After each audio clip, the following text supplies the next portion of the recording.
ہم نے انسان کو قلم سے تعلیم دی اور وہ سب کچھ سکھایا کہ جو وہ نہیں جانتا. مقام توجہ ہے. قرآن کی گفتگو مومن سے نہیں ہو رہی ہے.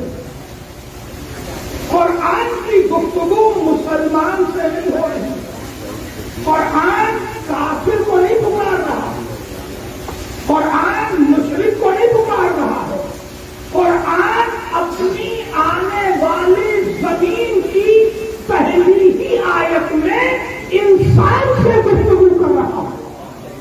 میں آپ کی بیداری چاہیے. قرآن کس سے گفتگو کر رہا ہے؟ علم الانسان.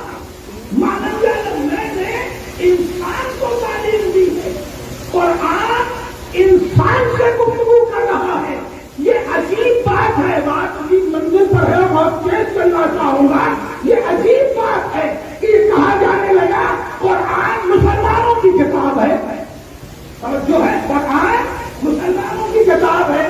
جیسے توریت یہودیوں کی کتاب ہے, انجیل عیسائیوں کی کتاب ہے. لیکن توریت یہودیوں کی کتاب ہو سکتی ہے, انجیل عیسائیوں کی کتاب ہو سکتی ہے. اس لیے ہو سکتی ہے کہ یہ اپنی شکلوں میں باقی نہیں رہی, مگر قرآن مسلمانوں کی کتاب نہیں ہے. پھر کہہ رہا ہوں قرآن مسلمانوں کی کتاب نہیں ہے. کتاب اللہ کی ہے اور انسانوں کے لیے ہے.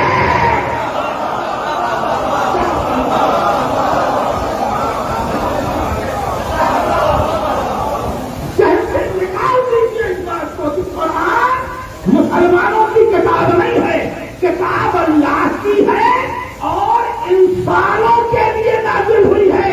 اگر مسلمانوں کی کتاب ہوتی تو رسول مدینے میں قرآن پڑھتے, 13 برس تک کافروں کو قرآن نہ سناتے.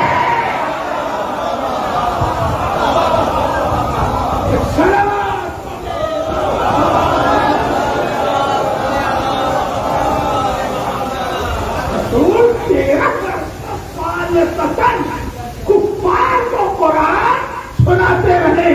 اگر یہ بات کائنات کو بتائی جاتی کہ قرآن مسلمانوں کی کتاب ہے, یہ ثابت ہے کہ یہ کہا گیا کہ قرآن مسلمانوں کی کتاب ہے اور صرف مسلمان پڑھیں گے اور صرف مسلمانوں کو پڑھائی گئی, صرف مسلمانوں کو سنائی گئی. قرآن چاہیے تھا کائنات کو سنایا جاتا, دوسروں کو بٹھا کے سنایا جاتا.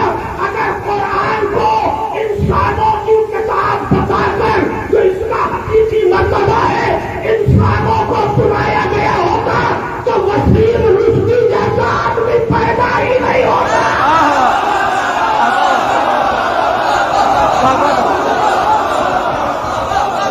پیدا ہی نہیں ہوتا. یہ کہتے ہیں کہ یہ مسلمانوں کی کتاب ہے. قرآن نے انسانوں سے گفتگو کی ہے.